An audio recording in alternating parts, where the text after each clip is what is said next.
दाइ यो carbon cleaning भनेको के हो नि? कार्बन क्लिनिङ चाहिँ भन्दाखेरि कस्तो हुन्छ भन्दाखेरि जस्तै हामी गाडी स्टार्ट गर्छौँ त्यो इन्जिनभित्र चाहिँ पिस्टनमाथि के छ फ्युल फायर हुन्छ। फायर हुने बित्तिकै कालो धुवाँ छोड्छ है। जसरी त्यो कालो धुवाँ छोड्छ त के छ भन्दाखेरि हाम्रो बिस्तारै बिस्तारै कालो चाहिँ जम्दै जान्छ इन्जिनभित्र पिस्टनमाथि भल्भहरूमा पार्ट्सहरूमा।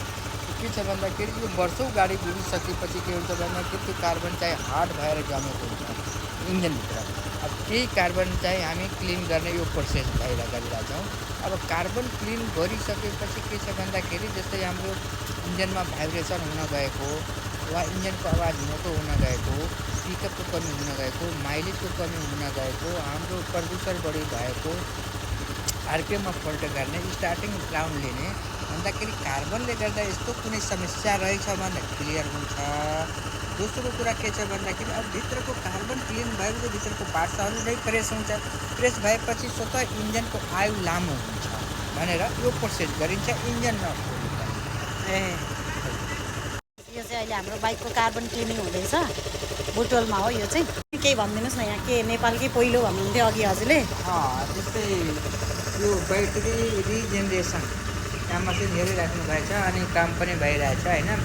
ब्याट्री रिजेनेरेसन हुन्छ यहाँ? ब्याट्री रिजेनेरेसन मतलब बिग्रेको ब्याट्रीहरूलाई फेरि नयाँ ब्याट्री रिजेनेरेसन भन्छ। कस्तो किसिमको हो जस्तै हामी जस्तै मोबाइल चलाउँछौँ हामी सबैजना होइन, मोबाइलमा पनि ब्याट्री हुन्छ।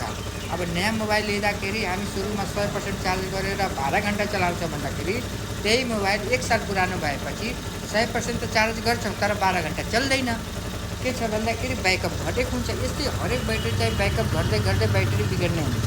यो समयमा ल्याउँदा के छ भन्दाखेरि ब्याकअप बनाइदिएमा ब्याट्री पनि मजबुत हुन्छ र लङ लाइफ हुन्छ। ओके यहीँ हेरौँ न त।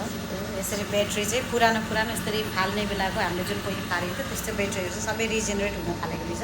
नेपालमै पहिलो यो टेक्नोलोजी पहिलो भित्रेको भन्नुहुन्छ उहाँले है। यस्तो राम्रो रहेछ जस राम्रो लाग्यो। हाम्रो बाइक पनि अब स्पेसल हुँदैछ भित्र कार्बन क्लिनिङ भएर। आजलाई यति नै। हजुरहरू पनि आउनुहोस्।